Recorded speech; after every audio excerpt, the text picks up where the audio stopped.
Banana Nzambe mbote na biso nazane sengwa kozala na bino na poko lelo pona kokoba séminaire na biso tolobi tokomi na tangu munene ya séduction oyo Satana azosala nyonso pona komema bato ebele na libunga.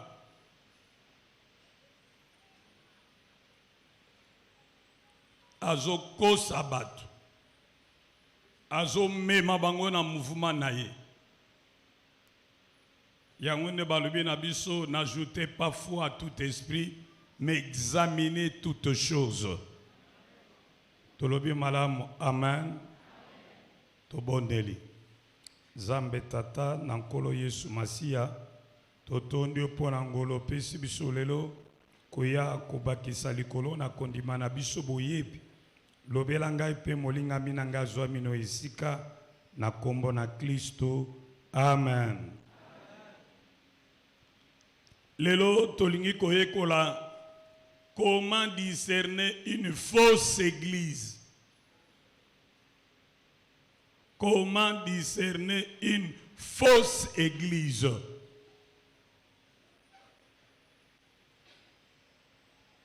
Souci na biso na mate ya lelo ezali ete na suka ya enseignement ozala capable ya koyeba soki esika ozalaka eza malamu to te pe oyeba décision nini esengeli yo kozwa. Église ezali très importante. C'est pourquoi la Bible elobi na biso Yesu abandaki kobakisa na église chaque jour ba obabikisami. Koloba ete la vie chrétienne est déjà et toujours une vie communautaire. Ce que l'église est la importante, alingaki abakisa te bato abongoli mitema na église.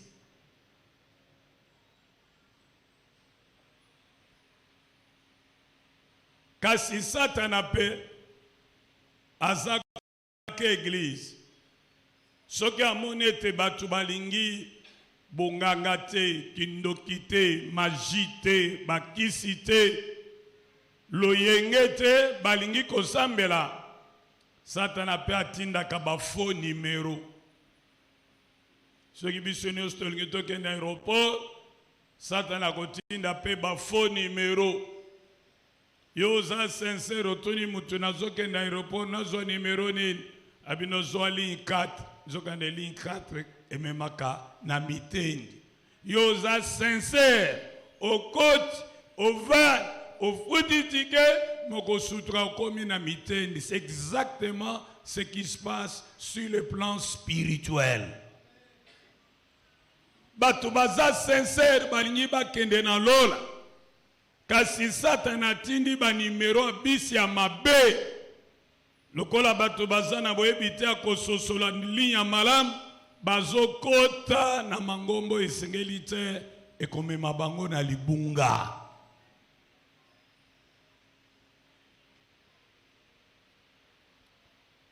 Avant tokene musika na lingi koloba na yo église eza parfaite ezalité.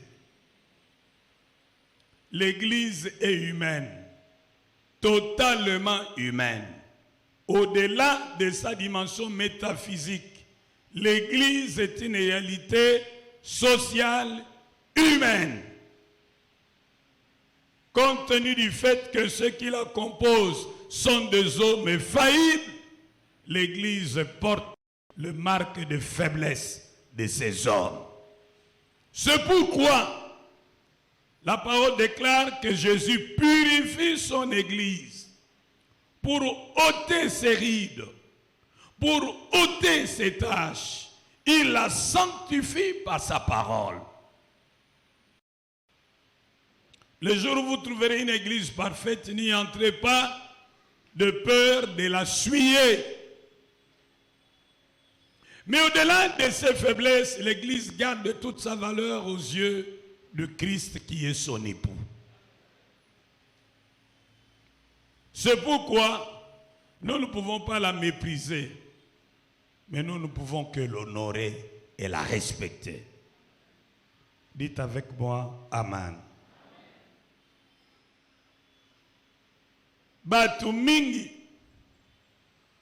bazalaki déçu na ba pasteur, na ba apôtre, na ba bishop, na ba prophète, na ba église bazalaka pe ba bima ba bwakisa église bavana na bandako baza na raison te. Parce que ata soki bakosi yo na faux dollar, soki basanze ye balingi bafuta salaire na dollar, okoboya dollar te, okozwa okovérifier. Oh, loba malamu ama, loba na moninga na ata bakosa yo badeseva yo na église ozalaka, loba ne, koboa kisa église te.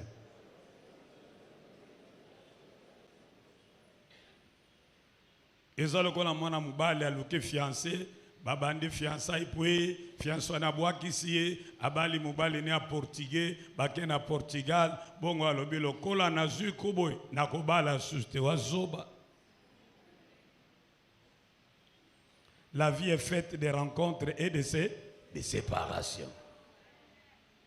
Ils appellent ndenge moko na ba église tokokota surtout checker tout moni abiente mwana na mwana be ezandenge wana moko bwaki église te soko bimia wa luka mususu parce que Yesu alingi ozala dans une famille.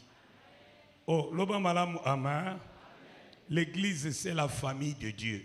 Si tu ne fais pas partie d'une église locale, ozaloko la shege. Tu dois appartenir à une église, tu dois avoir un père spirituel qui prend soin de toi. Est-ce que toyokani malamu hein? Voilà. Mais il faut aussi l'attention pour que tu sika mabete. Dans la église malamu, ezalite église obatongi kitoko. Moni peinture, ba carreau, ba tiena, ba climatiseur, botoka kate, koto na église wana, malile leki na salon na bino. Olobi oyo vraie église. Na kisasa tokomi na phénomène nouveau. Pasteur akoya nano ateite, nano aganya ata mutu moko te na Kristo. Aye lupango ba atongi église ya kitoko ameble yango avandisi magambo sima nango bandiko luka bandimi soko ye nakopesa quelque chose. Mutuna nazo mituna azweli mbongo akotonga ndako ya kosomba lupangu wapi, azweli mbongo akotonga église wapi, talo ya biso mwa muke oyo tale bele bambula tosali ezosila te bongo ye azweli yango wapi. Namona wana ma campagne wana sombi tongi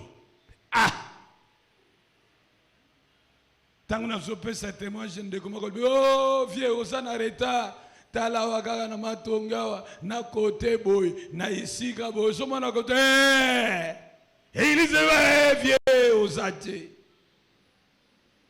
mais basi sikotonga batie biloko nyonso nde babandi koluka bandimi mutuna nanga ezakaka azweli mbongo ebele kotonga église wana wa po biso toyebi pona kotonga otei batu babongoli motema okolisi bango obandi kosangisa bosomi lupango obandi kobeta brique bomatisi muke muke tie kosila loba malamu amen. Tala, ce n'est pas parce que l'église a été bien bâtie qu'elle est belle que nécessairement il y a une église à malam. L'Antiquité grecque,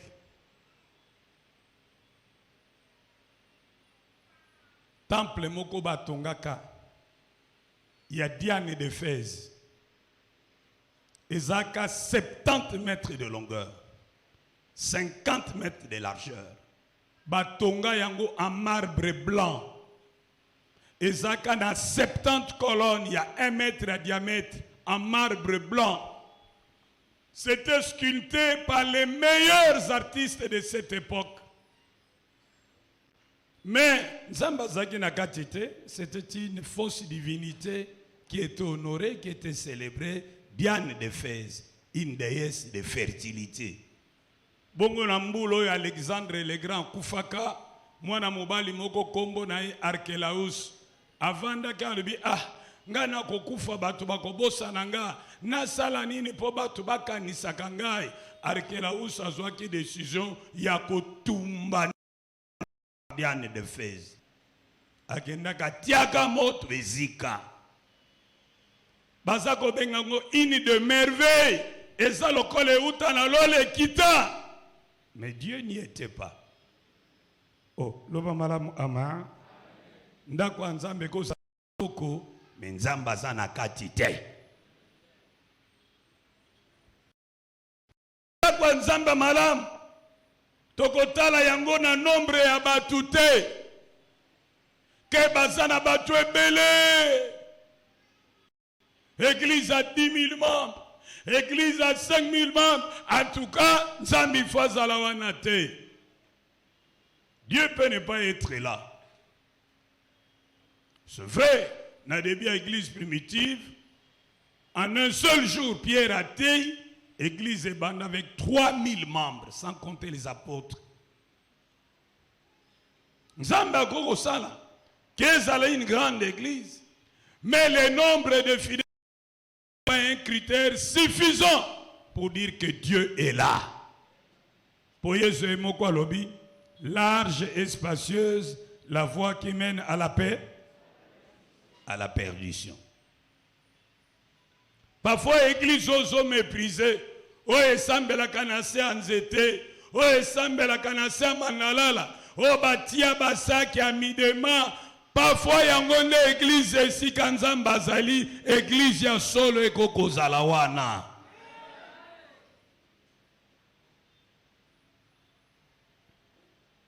Tala.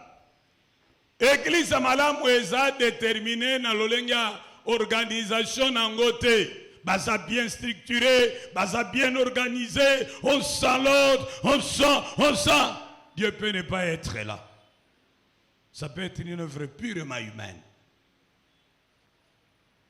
Église malamu eza teo e palangani mokili mobimba. Eko zala pe secte, mais palangani mokili mobimba. Oh, loba malam ama. Église malam. Kopone église te pona ba avantage kozwa. Batu mususu ba vanda na église.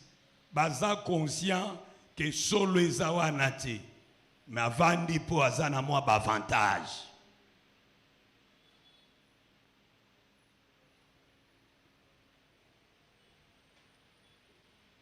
Ndeko na biso moko aza na Canada.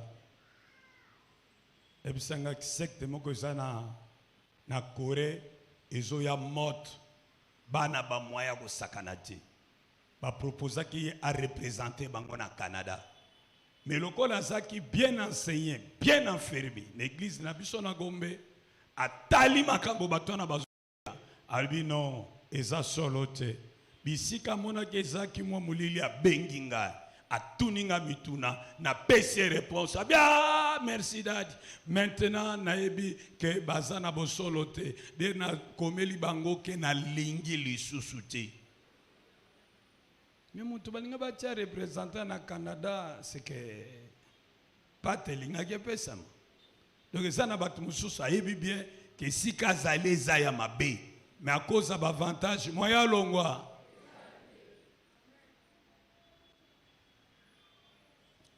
Sikawa lelo na lingi na pesa yo 10 critères et koko sunga yo ko détecter fausse église.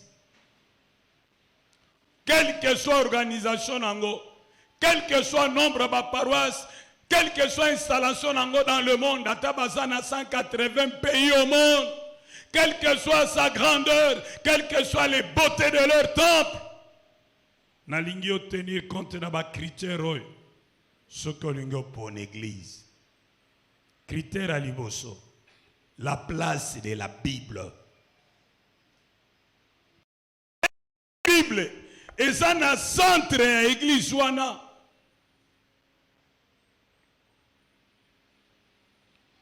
Vois d'abord, ça c'est le premier critère. Quelle place la Bible occupe-t-elle dans cette église? La Bible est-elle au centre de cette église? Est-ce que c'est l'autorité suprême en matière de foi et de conduite? Ou est-ce qu'on utilise la Bible juste comme un prétexte pour appuyer leur point de vue personnel? Est-ce que la Bible est alignée sur le même pied d'égalité que d'autres livres prétendus sacrés?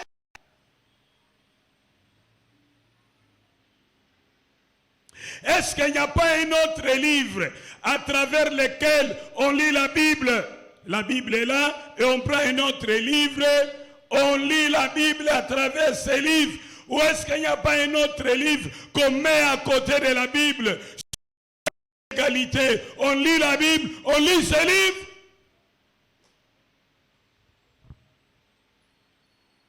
Est-ce que dans cette église, les gens ne sont-ils pas tentés de compléter la Bible par de nouvelles révélations? Dans cette église, n'ont-ils pas l'habitude de compléter le silence de la Bible? Parce qu'il y a des choses sur lesquelles la Bible se tait. Mais eux prennent l'audace pour les rendre explicites sans fondement scripturaire.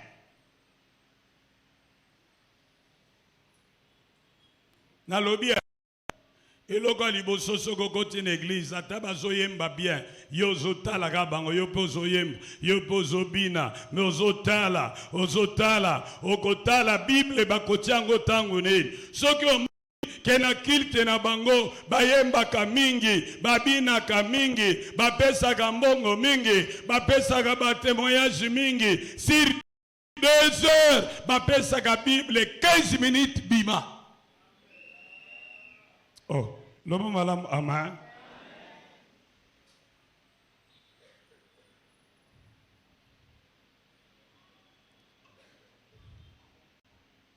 Ce qui est côté de l'église, balingi kolobela ba prophétie, ba révélation. Tango papa azalaka akendaka na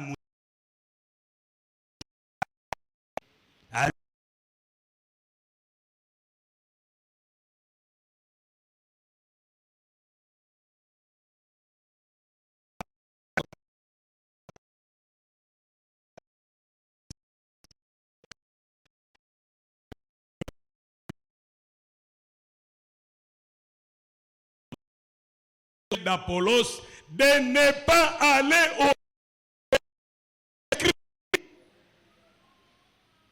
terreau et ma révélation aux gens qu'on vérifie en côté.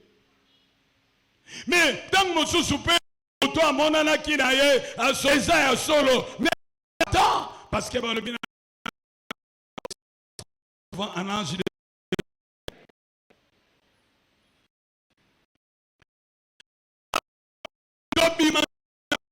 n'allez pas au-delà de ce qui est écrit.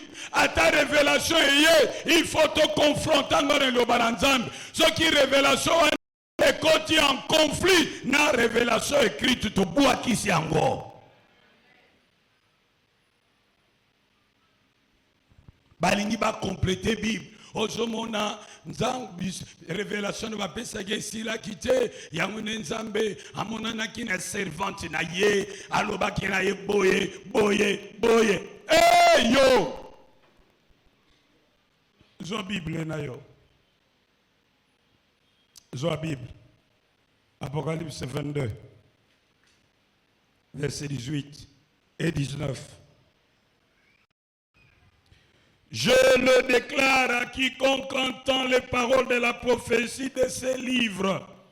Si quelqu'un y ajoute quelque chose, Dieu le frappera des fléaux décrits dans ces livres.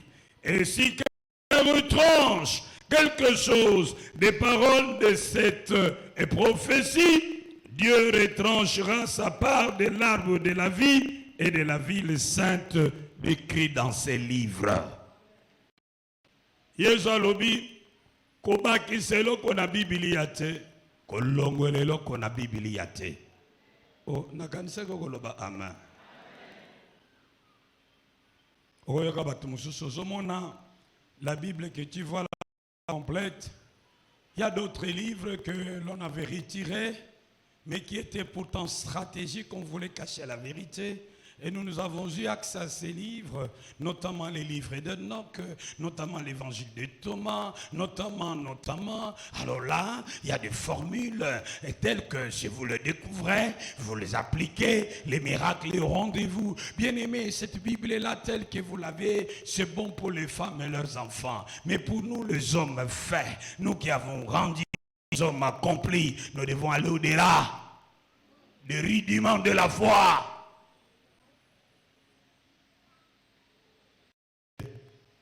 Lobana ye oye ko mama ekoki ponanga oye bisa muninga no oye ko mama ekoki ponanga nazana besoin ya mususu te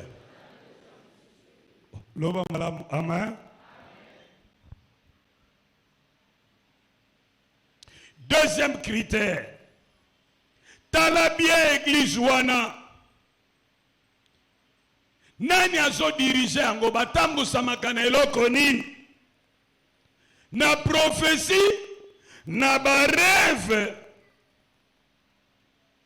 to na liloba na Nzambe. Eloko nini ezotambusa bango ezokamba bango eza ba prophétie eza ba to eza liloba na Nzambe. Place ya choix bapesa yango na nani na Biblia to na ba rêve na ba prophétie. Naza na deuxième point. Nzamba alobi que ce livre de la loi ne s'éloigne point d'état. Médite-le jour et afin d'agir fidèlement selon tout ce qui est écrit. Tu ne t'en détourneras ni à gauche ni à droite. Yesu alobite, yawa alobite totambusama na bandoto.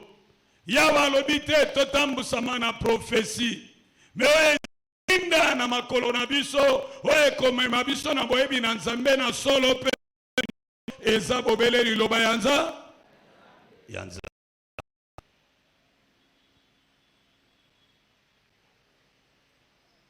Papa, faites attention. Le loba na Nzambe eza irremplaçable. Ba église o batambusaka na prophétie. Ceux qui basangani. Il faut kaka vanda kimia. Toyoka Nzambe kolobela biso.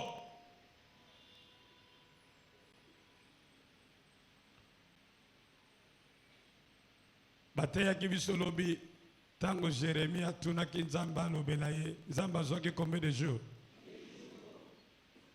Mais mikolo ekomi direct. Da.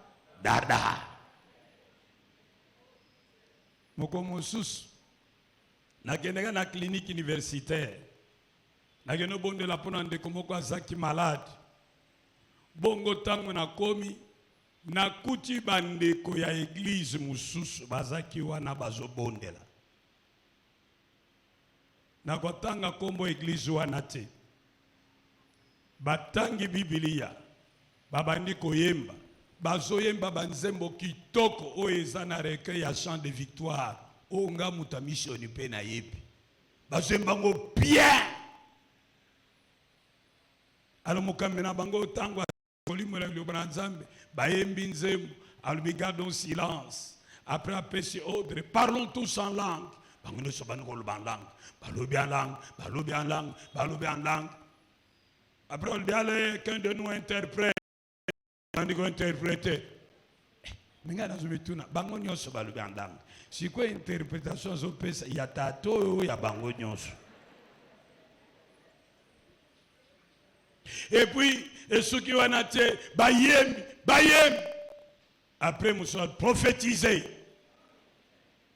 Moi, je prophétiser. Je suis prophétisé. Donc,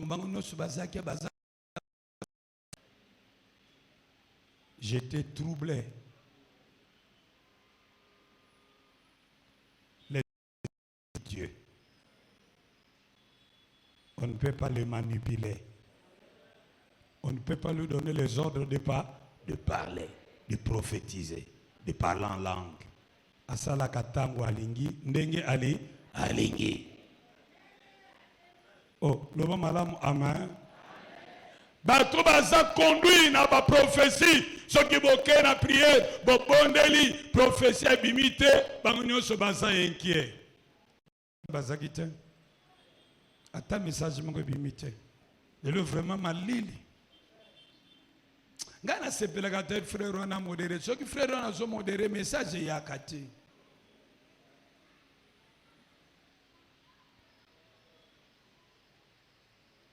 Nalingi toloba malamu amen. Toko tambu samba na ndoto te. Ona lota kiboy nakobima te. Di. Ndoto eko uta na Satan, ndoto eko uta na nzambe, eko uta pena ba préoccupation personnelle na yo. Loti ndoto bondela tambula. Oh, loba malamu amen.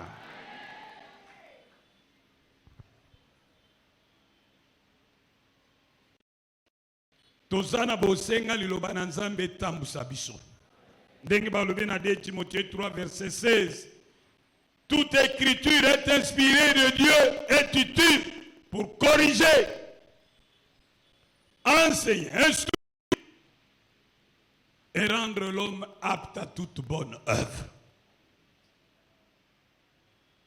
Totambusa mana bandoto te, totambusa mana Biblia. Totambusa mana ba prophétie te, totambusa mana Biblia. Ezala ndoto, ezala prophétie, tokolekisa ngo na muyongolo yabi. Soki prophétie ba pesi biso tokotisa ngo na muyongolo ya Biblia ekale to bwaki yango. Dieu ne peut pas se contredire. Oh, loba malamu amen.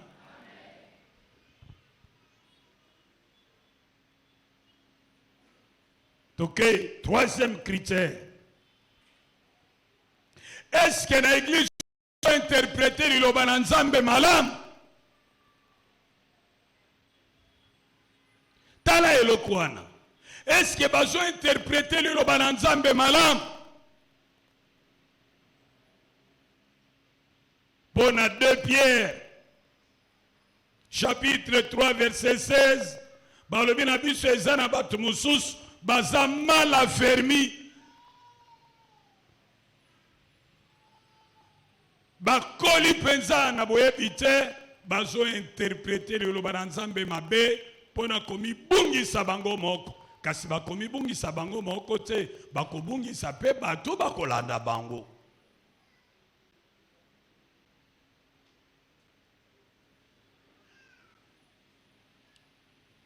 Une mauvaise interprétation générée par une mécompréhension du sens exact des Écritures qui pousse ceux qui les interprètent d'une manière non indiquée à tordre le sens des Écritures. Souvent dans ces églises, ils prêchent un évangile tronqué. Ils ont des thématiques qu'ils évitent. Et dans la plupart des cas, ce sont des églises monothémiques, n'ont qu'un seul thème. Soit que chez eux, ils ne parlent que de démons. Sorte de démons, classe de démons, comment les démons sourient, comment les démons chantent, comment les démons dansent, comment les démons hantent, comment les démons sautent, comment les démons envoûtent. Tout le temps, du matin au soir, du 1er au 30, il ne parle que des démons. Nous ne sommes pas les apôtres des démons. On nous a envoyé prêcher Jésus-Christ écrit, crucifié. Oh, l'Obama, amen.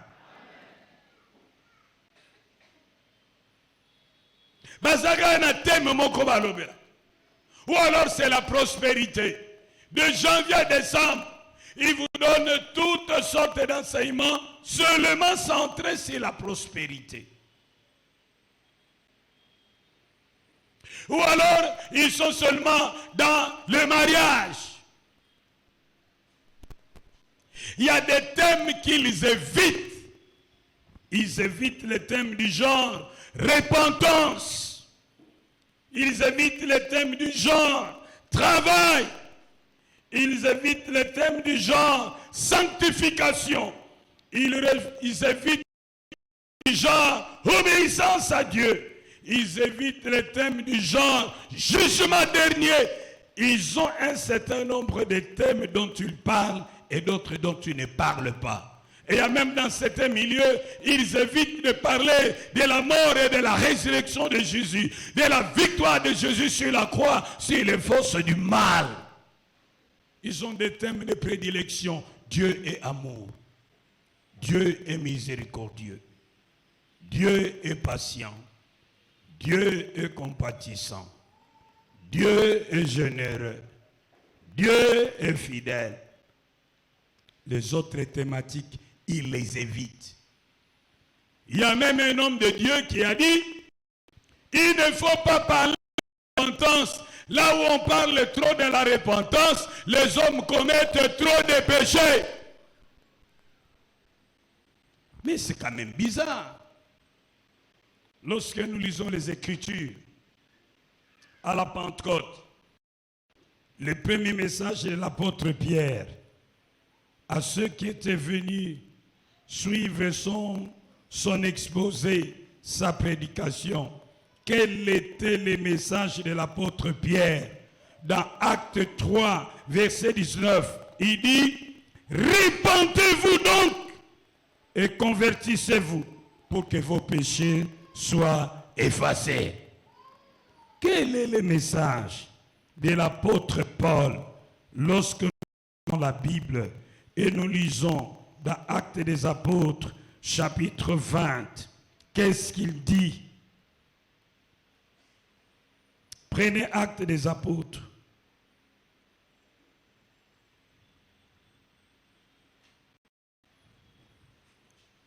Chapitre 20. Vous irez lire tout le chapitre. Mais vous allez commencer à partir du verset 17. À partir du verset 20, il est dit, vous savez que je n'ai rien de ce qui vous était utile et que je n'ai pas craint de vous prêcher et de vous enseigner publiquement et dans la maison, en annonçant aux Juifs et aux Grecs la repentance envers Dieu, la foi en notre Seigneur Jésus-Christ. Maintenant, de quel droit vous réputez ces messages? Et encore, Actes des Apôtres, chapitre 26, verset 20. À ceux de Damas d'abord, puis à Jérusalem, dans toute la Judée et chez les païens, j'ai prêché la repentance et la conversion à Dieu avec la pratique d'œuvres dignes de la repentance. Maintenant, on est coupé la repentance. De janvier à décembre, jamais vous ne mentionnez la repentance. Jamais vous ne parlez de la conversion. Il y a quelque chose qui ne va pas. C'est une fausse église. Il faut quitter.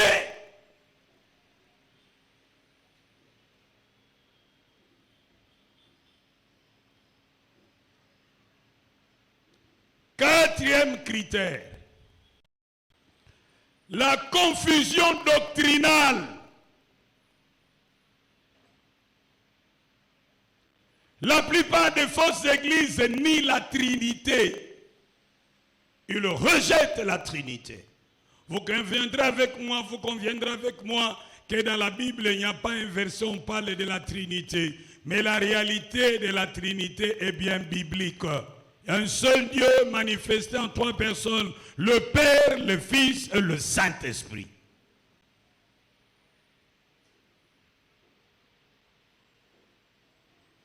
Dites avec moi, Amen. Souvent, les fausses églises ne sont pas au clair en rapport avec Jésus. Il y en a qui prétendent que Jésus est tellement homme qu'il ne peut pas être Dieu. D'autres estiment que Jésus est le Dieu absorbant. En lui se trouve le Père, le Fils et le Saint-Esprit. Mais dans 1 Jean, on nous dit que celui qui ne veut pas que Jésus est venu en chair et qu'il est le Fils de Dieu, il est animé par un esprit d'antichrist. La saine doctrine, depuis tout le temps, affirme avec force que Jésus est 100% Dieu, 100% homme. Qu'il est différent du Père et qu'il est différent du Saint-Esprit. Oh, dites avec moi, Amen. Je ne vous entends pas. Dites bien, Amen. Beaucoup de fausses églises ne sont pas au clair au sujet de la résurrection de Jésus. Beaucoup de fausses églises ne disent pas ouvertement que la mort et la résurrection de Jésus nous suffisent pour être sauvés. Il y a même des églises qui disent que Jésus n'est pas le seul rédempteur. Il nous a sauvés avec une femme qu'on appelle d'un certain nom. Jésus n'est pas le sauveur, mais telle femme est co-rédemptrice avec lui. Et cette église va plus loin, elle estime que les souffrances de Jésus ne suffisent pas pour nous sauver, nous devons y ajouter nos propres souffrances. Non, l'œuvre de la croix est suffisante. Elle n'a pas besoin d'être complétée. Dieu l'a approuvé. C'est pourquoi il a ressuscité Jésus-Christ d'entre les morts, afin que le pardon de péché soit annoncé à la foi en son nom.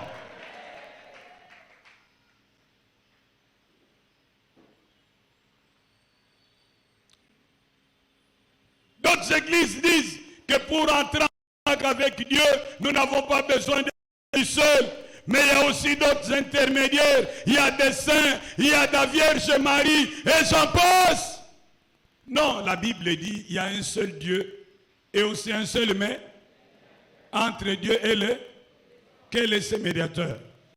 Jésus-Christ. La Bible dit, c'est Jésus qui déclare, je suis le chemin, la vérité et la vie. Nul ne vient au Père autrement que par moi.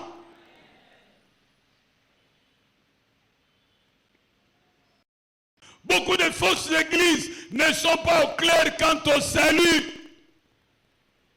La Bible dit pour être sauvé, et c'est Jésus qui parle. Dans Marc 1, verset 15. Voici le royaume des cieux s'est approché.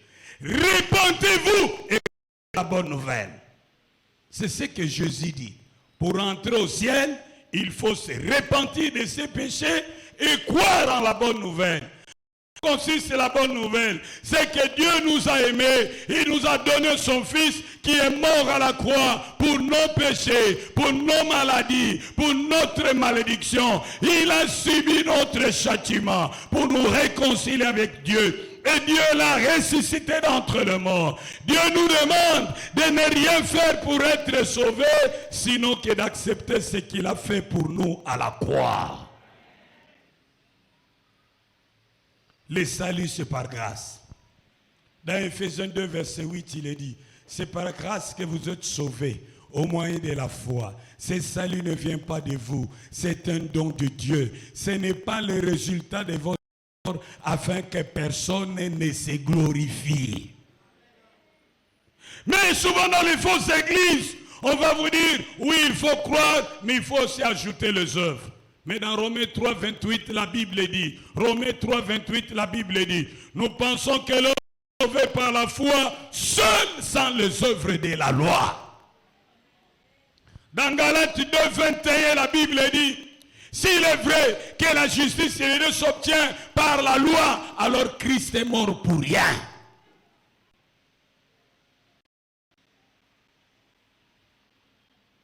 Ils ne sont pas clairs au sujet du salut. Ils pensent même donner la possibilité aux gens de quitter l'enfer et d'aller au ciel après leur mort. Mais la Bible nous dit, dans 27. Car il est réservé aux hommes de mourir une seule fois, après quoi vient le jugement. Balinga binangai, mangomba oya luka, baza mangomba oyo baza kondima trinité te. Me mangomba mususu problème na bango ezande likolo na Yesu. Bazolo ba Yesu azatelema moto akoko kazala nzambe te. Ba mususu balobi Yesu yekaka tata yekaka mwana yekaka Molimo Santo. Ba mususu bazolo bete kufa na Yesu pe lisekwa na ye yango kaka te koko bikisa biso esengeli tosala pe makasi na biso. Ba mususu balobi ete ala po tokoka kokota na boyokani na nzambe toza kaka na besoin na Yesu te, mais toza pe na besoin lisungi ya bato mosusu oyo bango moko bayebi pe batangaka. Nzokane Yesu alobi yende nzela yende solo yende bomoi moto moko akende pa papa soka leke pa ina yete. Pe apôtre Pierre alobi na acte 4 verset 12. Car il n'a été donné sous les ciels aucun autre nom par lequel nous devions être sauvés si ce n'est le nom de Jésus. Batuana mingi mingi na matera bango baza clarté na likambo etali lobiko. Bazo te ya makambo mosusu oyo ezali banda na o Biblia zolo. Bazolo ba mutu akoko zwa lobiko na nzela na batismo bakomi yango wapi. Bazolo ba mutu akoko bika ata akufi ata asambelaki te biso soki totikali tosambeli mpo na ye tofuti ndambo na mbongo nzambe amemie na lola bakomi yango wapi. Bazolo ba mutu akobika na misala malamu aza kosala eza te. Ba mususu balobi nzamba aza na balance tango kufa bakotia malamu na na gauche malamu na na droite mabene na gauche soki malamu eleki ake na lola soki mabe eleki ake lifelo bakomi yango wapi. Biblia elobi polele ete elobi ko ekopesemela biso soki tobongoli motema pe tondimeli Yesu ma. Baza o clarté na likambo etali Molimo Santo. Ba mususu aloba Molimo Santo aza nzambe te. Ba mususu aloba ba Kristo mususu baza na Molimo Santo te kaka bo baloba kan langue. Ba mususu bazoloba okoko zwa Molimo Santo na mbongo. Osombi ba epakwa. Osombi sentir ozu epakwa. Osombi talit ozue pa quoi te Molimo Santo azanzam nazoko te Molimo Santo azanzam na acte 5 balobi na biso oyo akosi Molimo Santo akosi nzambe tokozwa Molimo Santo soki toyambi Yesu bato nyonso babongola mitema pe bandimela Yesu baza na Molimo Santo bakomi yango na Romains 8 verset 9. Si quelqu'un n'a pas l'esprit de Christ, il ne lui appartient pas. Tous parlent-ils en langue? Non! Tout le monde ne peut pas parler en langue. Le Saint-Esprit distribue les dons comme il veut. 1 Corinthiens 12, verset 10 et suivant. Baza au clarté au sujet bozongi na Yesu, ba mususu ba calculer ba date, ba fixer ba date. Nakisa bande kona biso ba témoin de Jéhovah, ba sala ba calculer ba date. Nga na 1968 na linga yena tika na classe. Po ba ya kote yanga René. Yesu azoya. Banda kone sokitoko zomono e ozala biso. Les méchants vont disparaître. Guerre Armageddon Zakoya. Kaka 144 000 membres bakuzala sauver. Uzotanga pour rien. Yaka na salle du royaume. On a solo ba makambo ya solo. Ngalbina lingi nangako ya me papa nangako akolinga te. Oh ko kipe papa te sa vie éternelle. Abanga papa na lubina tikala kakao. 1970 leka. Ou probablement l'année prochaine, il est le 2023. Yezoya kate. Bakalikela badat. Oh, nous va malamu amen.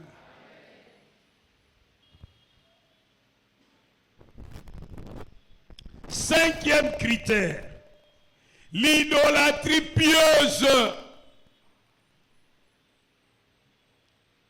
Dans ces églises, ces fausses églises, on pratique l'idolâtrie pieuse.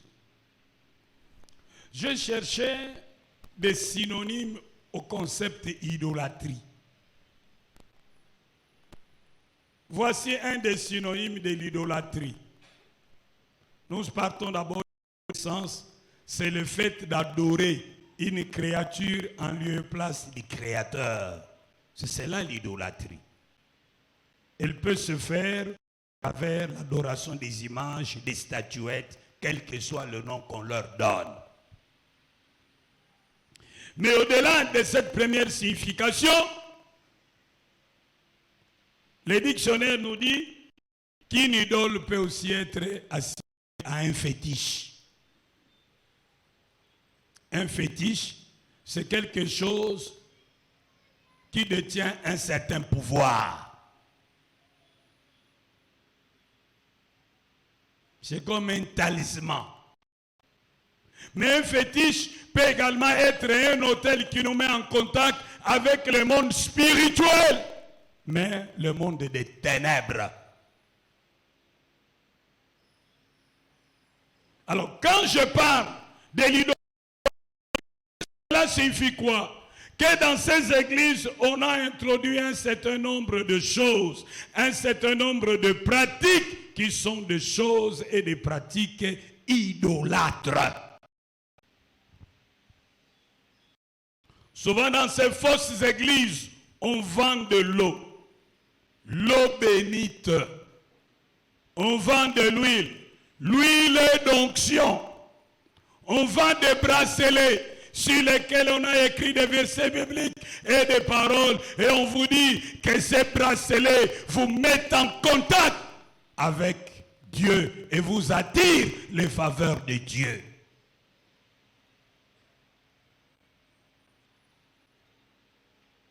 Dans ces églises, on vend le jus. Dans ces églises, on vend des pentacles. Dans ces églises, on vend des savons sacrés. Dans ces églises, on vend des lançons. Dans ces églises, on vend les photos des bishops et des apôtres. Les gens doivent porter ces photos et ces photos leur portent bonheur. Ces photos les guérissent des maladies. Ces photos les délivrent des maris de nuit et de stérilité.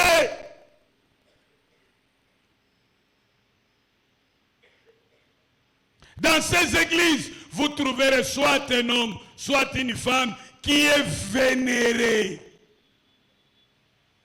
Lorsque cet homme entre, on ne le salue pas comme ça. On le salue à genoux, la tête tournée vers le bas. Et ils disent, oh non, nous le vénérons. Non, vous l'adorez.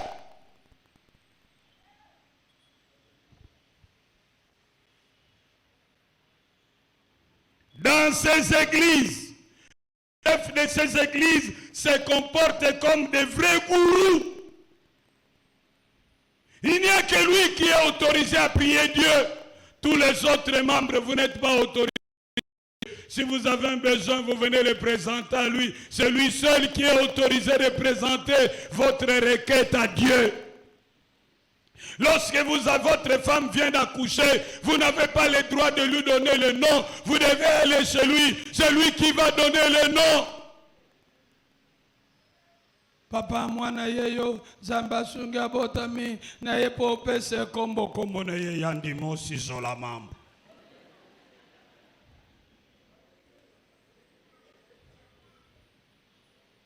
Oh, tolobi malamu amen. Yo moto tiakize mi po pesa kombo. Dans ces églises, les chefs se comportent comme des gourous. Leurs paroles sont sur le même pied d'égalité que la parole de Dieu. Lorsqu'ils parlent, vous ne pouvez pas critiquer. Lorsqu'ils parlent, vous vous exécutez sur le champ.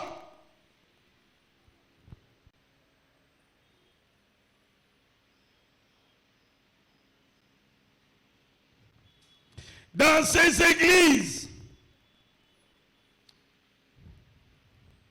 il faut tout accepter par la foi. Et la foi est assimilée à une démission de la raison. Les gens sont vraiment embrigadés. Il vous interdit même d'aller dans d'autres églises. Souvent, les fondateurs ou les responsables de ces églises ont la prétention plus grand que tout le monde de détenir la vérité, d'avoir plus d'onction, plus de connaissances que tout le monde.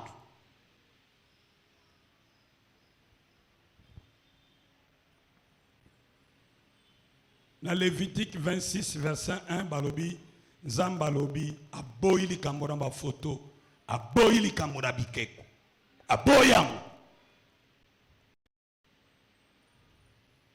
Ana ba église mabe wana bateka kamai. Na ba église mabe wana bateka kamafuta. Na ba église wana ya lokuta batekela kabatu ba bracelet, batekela kabatu ba jus, batekela kabatu ba pentacle, batekela kabatu ba savon, batekela kabatu ba chaînette, batekela kabatu ba médaille, batekela kabatu ba photo ya mokambe ecclesia. Bongo baso bakambaka mangoma wana bakomisa bango lokola banzambe. Soki ozopese mbote il faut fukama. Soki aya koti bino nyonso bofukami on dirait nzamba koti. Oyo nyonso ya koloba eza iyo mutakotia matata zalite. Na l'église mosus mokambi apekisi bat bino bakoko bonde la terre zamba ko kabino terre soko sana problème yake pa ina ngai ngai na ko bonde la pona yo bakoma yango wapi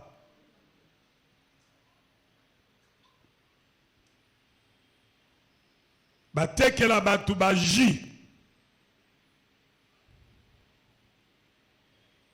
mokonzi wana azana lolene alobaka na bango ye azana nguya koleka bato nyonso ye azana epako koleka bato nyonso ye aza motei koleka bato nyonso po eglise na eleki minene ke baeglise ya bato nyonso batunda na lolene po mona ye eza likambo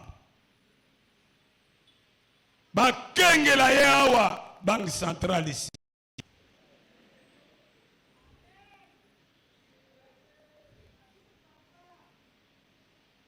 Papa, ceux qui bapesa yo bag, bapesa yo bracelet, bapesa yo savon, bapambola, yeba ke isa idolâtrie. Tout na moninga yo bapesa nini, tout nelanga ye.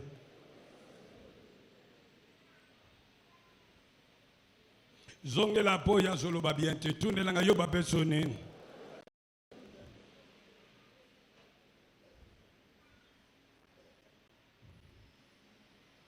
L'église Yamabé, on a zobega ba fausse église. Ils ont annulé la grâce ou alors ils l'ont dénaturée. La grâce, c'est l'ensemble des faveurs que nous recevons de Dieu. Immérité. Mais eux, ils disent, pas question, tu dois fournir des efforts. Il y a un prix à payer. Ce prix peut être une grosse enveloppe d'offrande. Ce prix est une parcelle qu'il vous exige. Nzambalobi, semé lokomoko ya munene.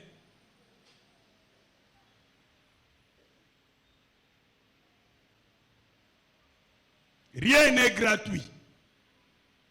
Tout est payé.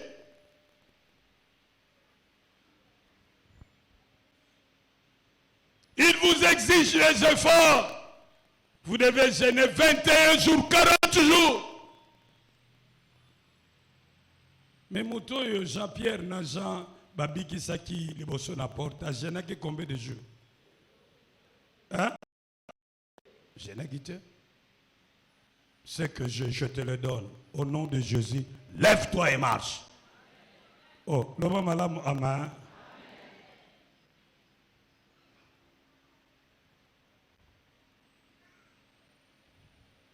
Dans ces églises, soit la est assimilée à une vie dissolue, à une vie de licence. Faites tout ce que vous voulez, mais n'oubliez pas Dieu.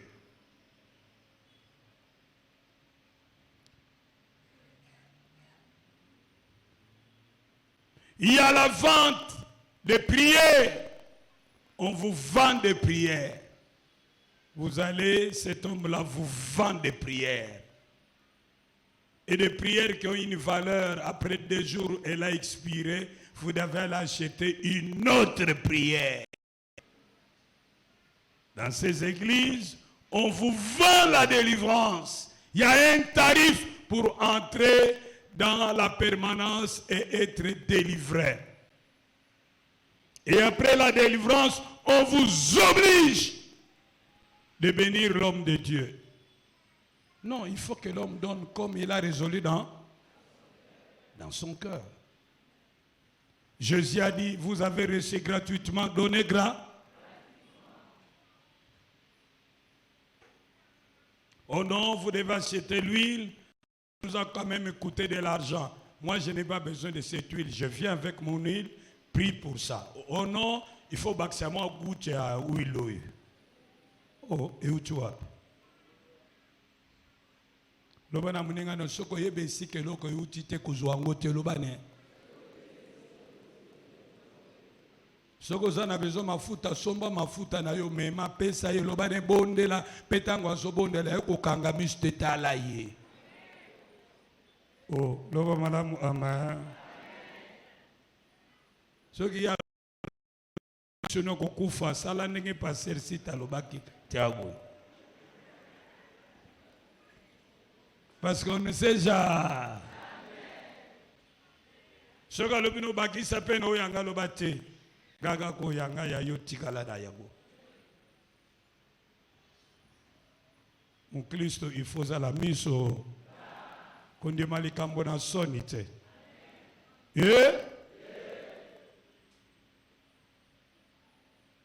Bible à l'obi na Hébreux chapitre 10, verset 29 à 31. Pena Galate 3. Soki olongwe na yo na ngolo na nzambe. Olingi sikawa otelema na esika ya ba mérite oza disqualifié. Bible alobi Mose ayaki na mobeko ezaki régime ya ba mérite. Mais Yesu ayaki na ngolo.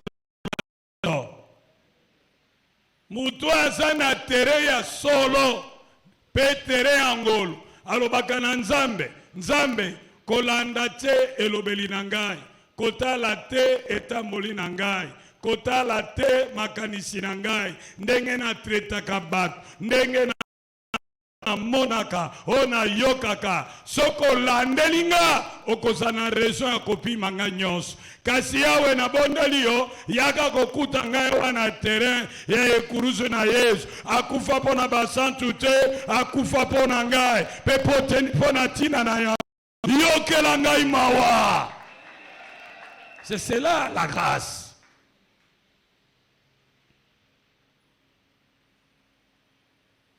Nalingi toloba malamu amen. 7e critère.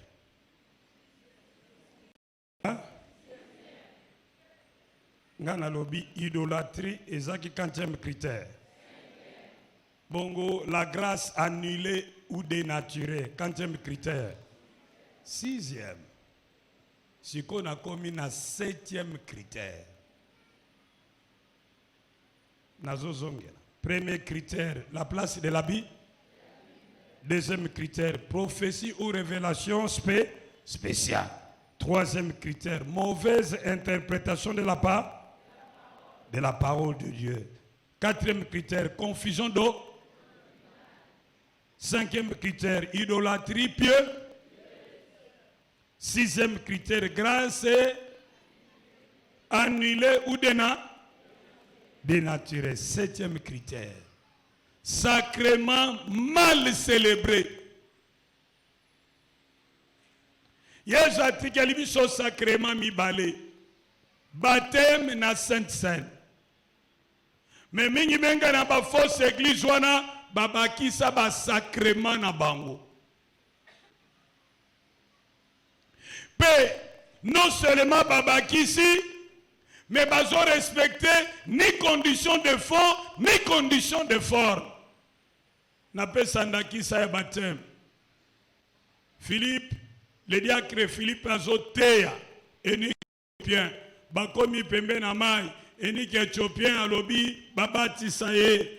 Diacre Philippe alobi soki ondimi ke Yesu azali mokonzi na kobatisa yo.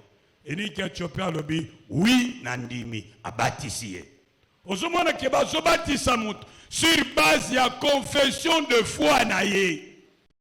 Siko bino batisa bana mike sur base ya foi ya nani? O foi ya papa na bango. Est-ce que papa na bango a respiré na esika na ye? La responsabilité de croire, c'est une responsabilité non transférable. Bako batisa mutu soka bongoli motema pe andimiri Yesu atatoli yango ke na ndimi ke Yesu azomo konsipe mobikisi na ngai pe atatoli yango na bibebo na ye. Ye wana nde bako bati. Bon, beaucoup de gens na ba bébé li kambo ne uchuap. Na lingi to loba malam amen. Côté loba malam amen. Conditions de fond et de forme et sa réunité. Tokene na Sainte Seine. Yesu apesa ki nali pa na vie. Mais comme tu me sous ba pesa li pa bango ba me la vie. Yo le kolo pe singali pa meli vini unesika lia pe li pa nesika na.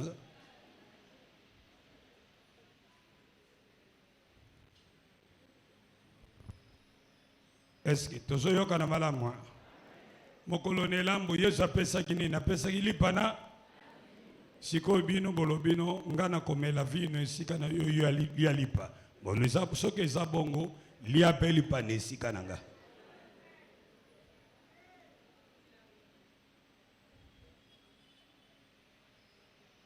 Amen. Et puis, il faut quand même toye bandani azosala lipango azosala Sainte Seine. Est-ce qu'il est rempli les conditions de fond et de forme? Est-il le ministre réellement ordonné? Et puis, koko salema na loyengete ke na tongo bolé na poko bolé. Oh, le bon malam amen. Ba mususu ba longole eza soli pate. E komi manioki batokisa.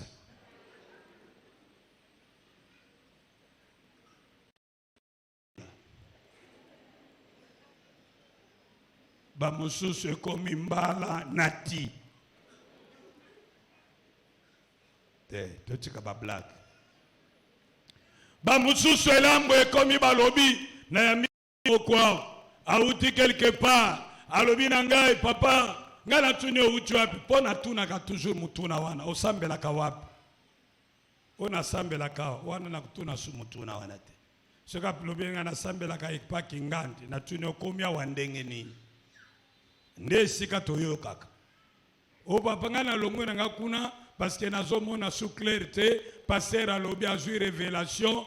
Tango toza kolia elambo eza lisusu tolia ka elambo na moi fotolia elambo na pokwa po Yesu apesa ke elambo na pokwa bongo na pokwa wana eza lisusu to na moto ya na bougie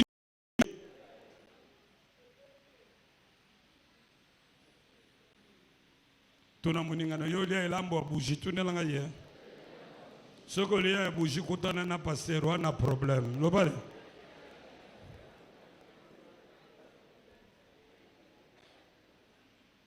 Ce qu'on côté quelque part, bazana ba makambo ko tumba ba chulai, ba encens, ko pelisa ba bougie, ça là très attention. Oh, loba malamu amen.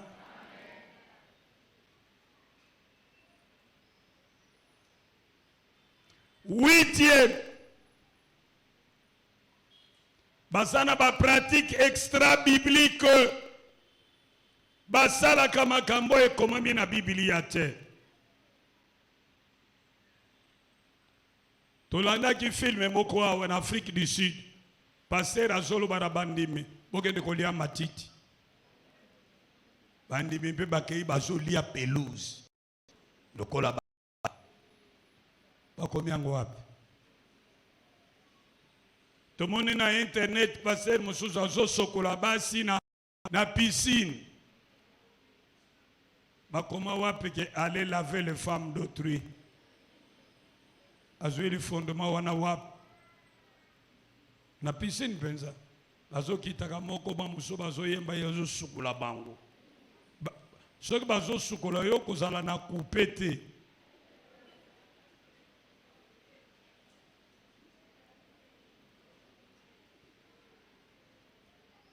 yeza ba pratique non biblique tolandi na ba télévision na ba internet. Pasteur moko wana kisasa lobi soko zana epako il faut yeba ko bima na nzoto na yo o voyager tolanda ki filma pasteur wana zoloba ya uta na Uganda ya awa na avion te abima ye bibiso nosto yebi ki batu babima ka batambola ka bazaba nan seko bango eza soki ndoki te balobi ekomi onction. Et puis à l'obi ya bandaka kobima na nzoto ne avant comme chrétien. Zoma ndenge makambo ezobeba.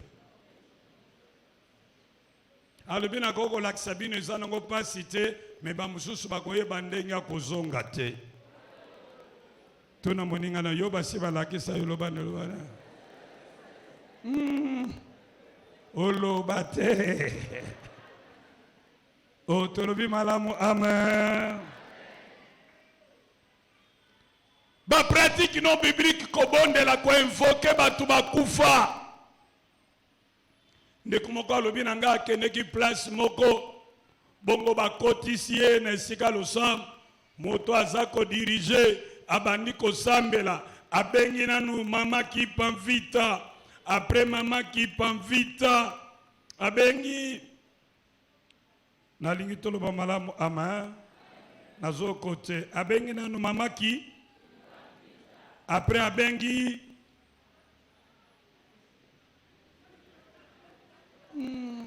oyebi namoni ke okendaka kuna mawa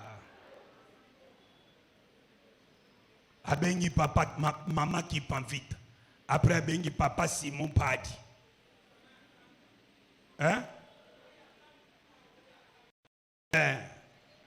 abengi bango après abengi bakoko na ye bato nyonso a famille bakufa bengi bango après alobi na bango na présenter bino mwana mwasi obuyamba ye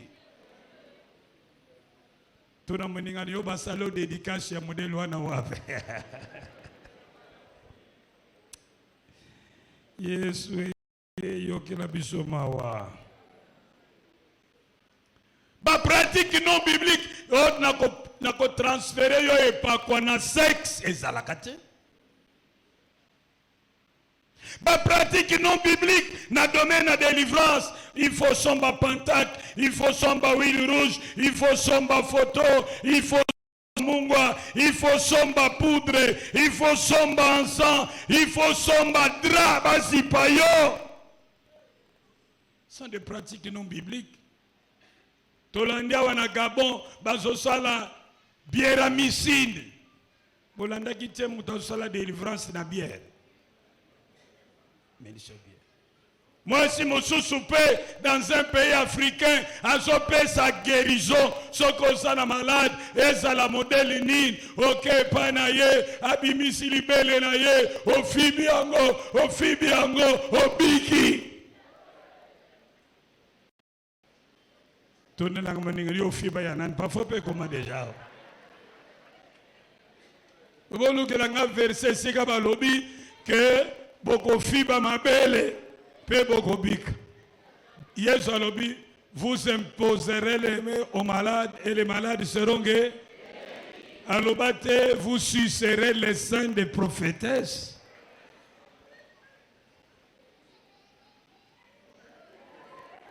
Vous avez même moi dans la ba pratique non biblique, bazo invoquer ba ange. Bazo le banon. Ton ange, active ton ange. Mets ton ange en service. Ordonne à ton ange de faire ceci, cela. Non, Bible après qui si en Colossiens chapitre 2 verset 18. Bible après qui si to sambela banzelu. Peto koko pesa bango mitindo te. Toko senge pa na nzambe tata. Ye moko akopesa mitindo. Yezo le biso ki nazaki na posa kobunda. Na ngana senga na papa tinda légion. Bongo yo bano solo ba ange e bandi wapi. Ba pesa yo no ba kombo ba ange nyos. Ange Crioni, ange ange Séraphin, ange Célestin, ange René.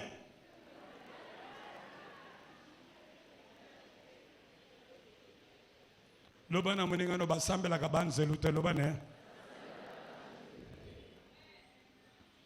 Ba ko sambela ba sant, o sambela ba ancêtre na yo. Te to go sambela bangoti. Oh, lobo malamu amen. Bozali awa. Nazoka te bozali awa. Ma pratique mosusu prophétesse atie makolo boy. Bole kaka. Les gars na se makolo. Dieu béni. Dieu béni. Dieu béni. Atana makolo moi sinon les gars te ga prophétesse. Okozo typhoïde.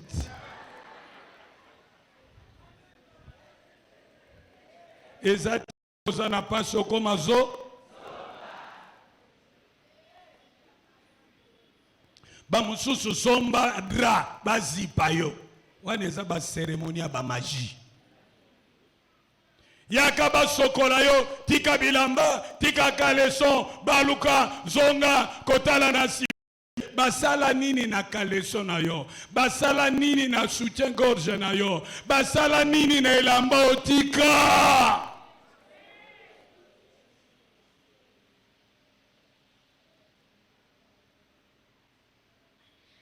Neuvième critère. Confusion morale. Dirigeant ya église wana za modèle T. Akokanite na obalobi na 1 Timothée 3 verset 1 à 16. Azana témoignage à ma bé et pas na ba Christo, azapena témoignage à ma bé et pas na ba pagan.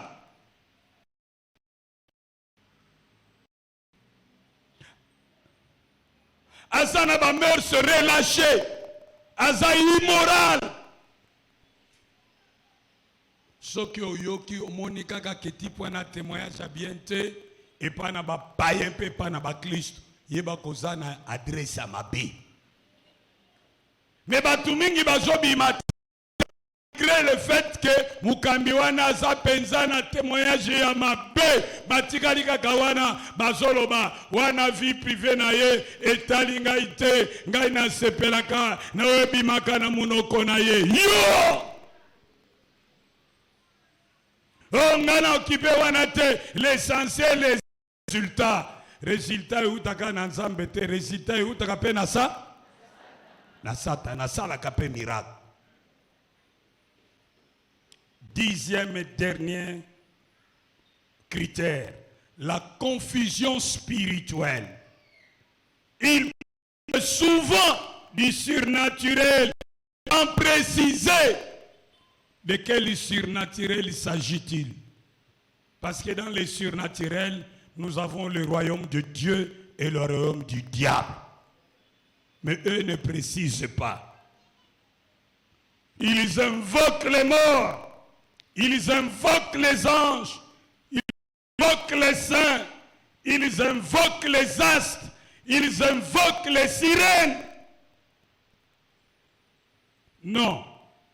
Tout autre contact avec Dieu en dehors de Jésus nous branche sur le diable et ses acolytes. Jean 6, verset 14. 1 Timothée 2, verset 5.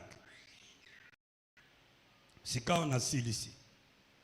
Soki sika otali bilembo nyonso wana pe omoni ke sika yo ozali eza ya mabe ozana faux numéro wana bisa mabe wana esika ya mabe eloko nini esengeli osala sika nalingi fungola Bible na biso nyonso tofungola Bible. 2 Corinthiens 6 verset 17.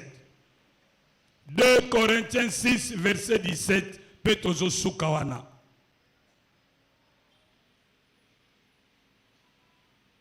Zo Bible anayo. 2 Corinthiens 6 verset 17.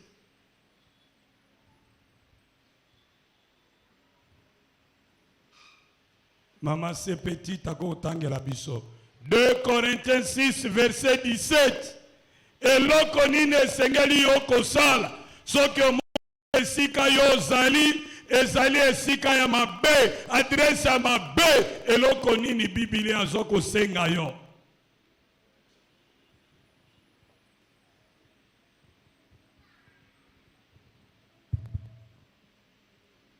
Corinthiens 6, verset 17. C'est pourquoi sortez du milieu d'eux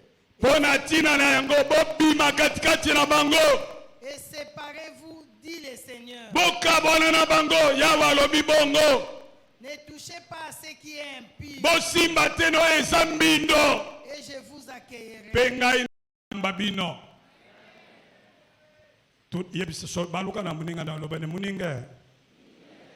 Tala bien siko sambela. Soko moni bilembo passer à lobe ezana katia. Tala bima no kibima bima. Atali ngombango papa na mutu abamba bandango. Atali ngombango ezaba noko na bino. Soko moni ezana bilembo yawa lobi nini? Yawa lobi no changer yango. Yawa lobi nini? Bima. Bima. Ata ozamba boya bukonzwana. Bima. Nazana esengo. Tozana papa moko awa. Azako sale sika moko. Azaki mukonzi munene. Azaki na mbongo. Bongo ekomaki mukolo moko mukonzi na lobi batu nyonso basala kawa. Il faut babanda kosambele pa na ngai. Na pesi bino une semaine à réflexion. Papa na ekota langa. Ngana tunyo yo lobi nini. Abi papa ngana kokota na lingomba wana te. Po tala. Sikongana ningaki na yeba. Soki décision ezaki penza ya siki. Na tune bongo siko zotika na mbula no kozwa musala mususu wapi uko vivre ndenge nini abi papa soko kufa na kufa melingo mwana na kokota te na konga na ndako. Oh loba madame amen. Bon yo ozolinga kolongo wana te pona nini Nzambe sentiment ezati. Oh loba madame amen.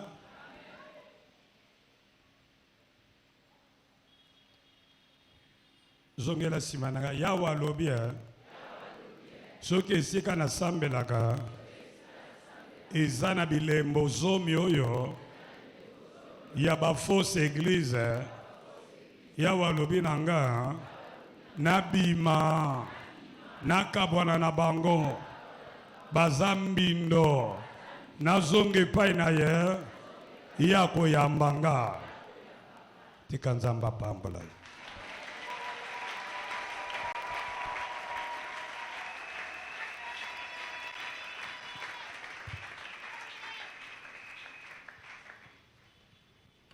Bumba mutuna yo.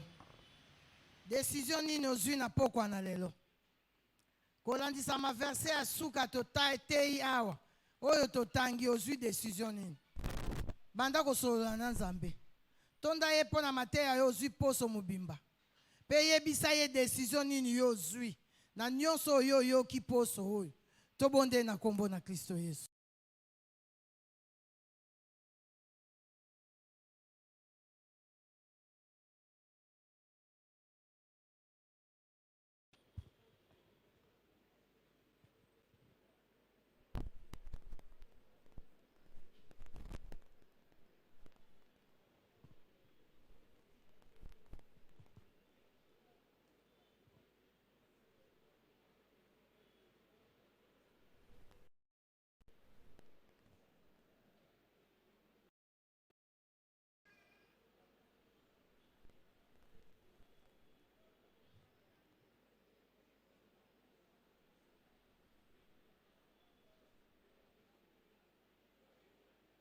Loba epai na Nzambe. Solola na Nzambe yebisa ye.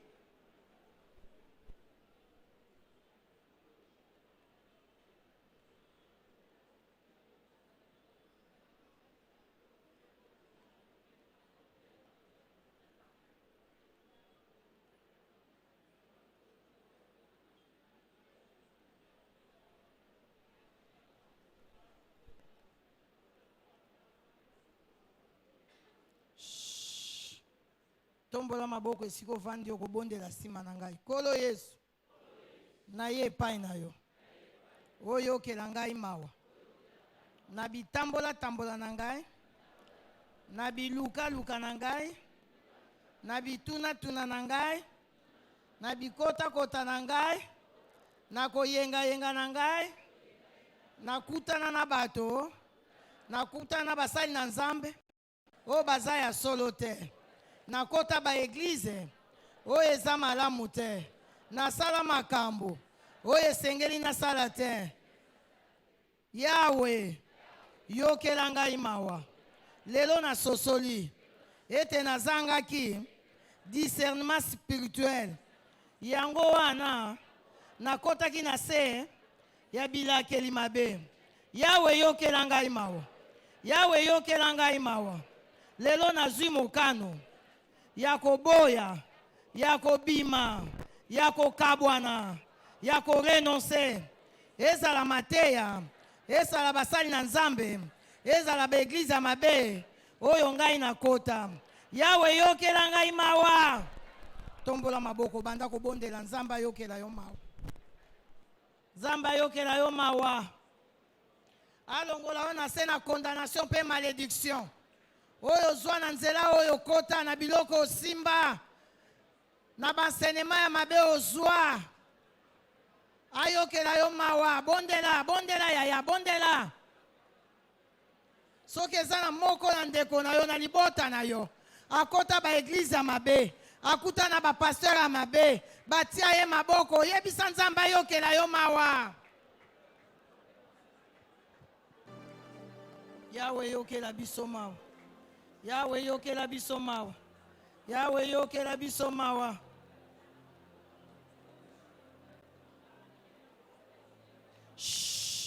Kolo Yesu. Yokela ngai mawa. Na bikota kota na ngai. Na sala ba pratique extra biblique. Yawe yokela ngai mawa.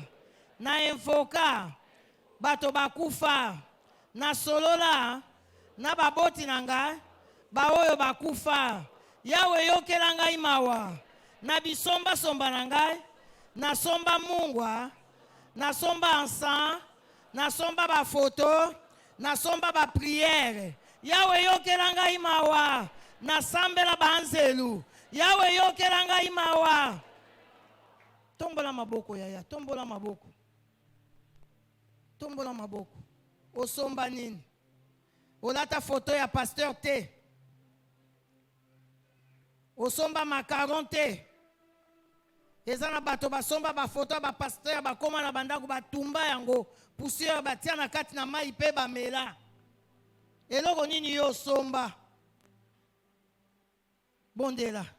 Zamba yokela yo mawa pe renoncer na yango.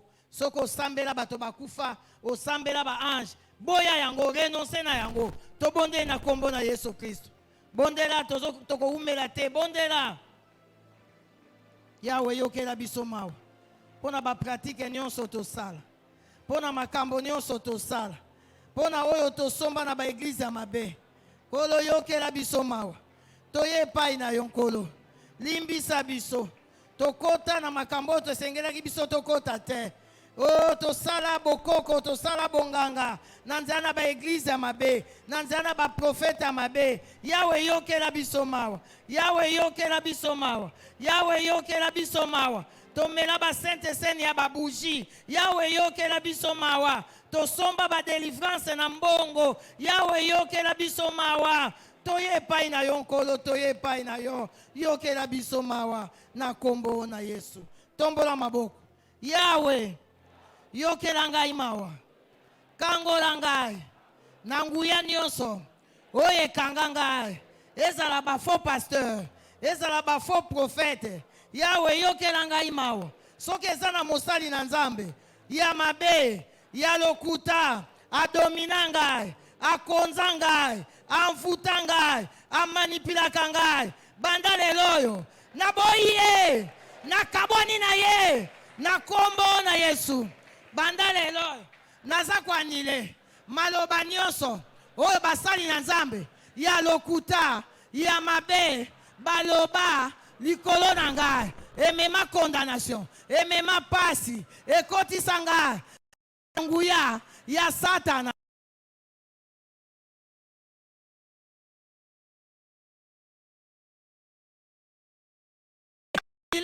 Na maloba na ye. Oya loba likolo na ngai. Na boyango. Beta maboko anile maloba nyonso. Oyo baloba likolo na yo. Boya yango, anile yango. Soki eza na maloba mosali na Nzambe alokuta. Likolo na ngai. Lelo na boyango, lelo na boyango. Na nile maloba na ye. Na nile bénédiction na ye. Na nile ba prière na ye.